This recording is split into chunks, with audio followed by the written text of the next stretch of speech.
If Trump runs in the third party, he would face ballot access, sore loser law hurdles, but it's not impossible. Trump has declined to commit to supporting whoever wins the 2024 GOP presidential nomination. Donald Trump, heading into 2024 as a former president and leader of his party, is giving essentially the same answer he gave going into 2016 as an insurgent outsider when asked whether he would support the Republican presidential nominee. Hugh Hewitt asked Trump in an interview whether he would commit to endorsing the GOP general election candidate, to which Trump responded, "It would have to depend on who the nominee was." Trump gave a similar answer in 2015 during the first Republican presidential primary debate of the 2016 cycle, hinting, or perhaps threatening, a third-party campaign should he lose the GOP nomination. In such a scenario, Trump would face significant, but not insurmountable, ballot access hurdles if he were to become the first former president since Teddy Roosevelt to run as a third-party candidate. The hurdles include early deadlines in some states and so-called sore loser laws designed to make it more difficult for a candidate to run under a third party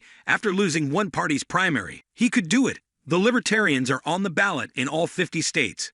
I don't think he will try to do it. Richard Winger, editor of Ballot Access News and a frequent advocate for third-party candidates, told Fox News Digital, by most measures, Trump is the front runner for the Republican nomination, but polling shows vulnerability. Florida Gov. Ron DeSantis has beaten Trump in several polls for a hypothetical one-on-one contest. In the more likely scenario, a multi-candidate field, Trump leads DeSantis and all other potential challengers. In one respect, it would be easier for Trump to get on the ballot than it was for another larger-than-life billionaire, Ross Perot, in 1992. That year, Perot, who went on to win 19% of the popular vote, needed about 695,000 signatures to be on ballots in all 50 states and the District of Columbia. After several states, including Oklahoma, Pennsylvania, Virginia, and North Carolina, lightened their signature requirements, the number of signatures was 568,689 nationally in 2020 to be on the ballot in 50 states, and D.C., Winger said.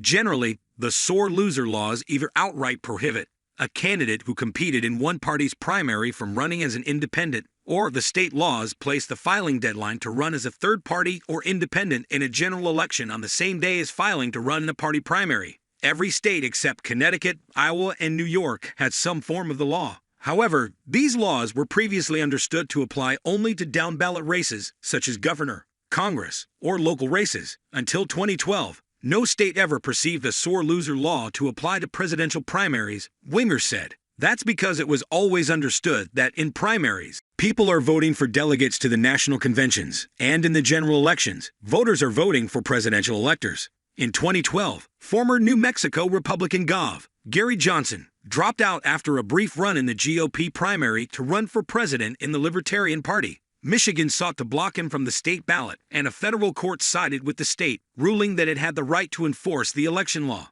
Johnson reportedly missed the Michigan deadline by 3 minutes to withdraw from the state's GOP primary ballot. Republican Rep. John Anderson of Illinois managed to win 6% of the vote as an independent presidential candidate in 1980 after he briefly ran in the 1980 Republican primary. Anderson did not have the same problem as modern-day third parties, so there has been a real regression for ballot access, Winger said. The closest historical parallel would be the 1912 presidential election, when after being out of office for 4 years, Teddy Roosevelt challenged President William Howard Taft for the Republican nomination. After Taft won, Roosevelt ran under the Progressive Party, nicknamed the Bull Moose Party. The GOP split cut an easy path for Democrat Woodrow Wilson to win the presidency. Ballot laws have changed since that era. To be on all 50 state ballots, Trump or any major party primary candidate would have chosen to drop out of their race fairly early, according to a listing of state deadlines by the Center for Politics,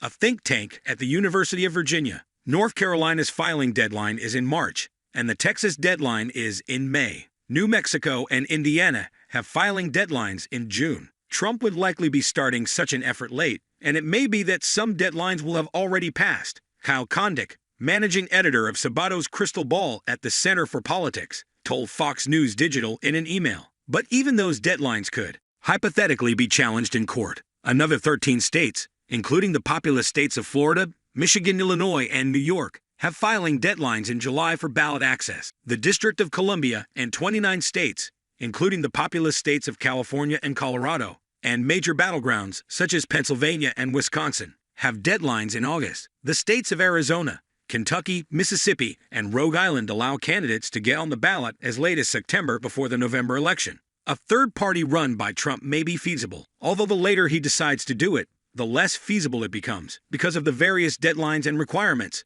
Kondik added, and again, it may or may not be the case that sore loser laws impact him. As often seems to be the case with Donald Trump, there will be lawsuits.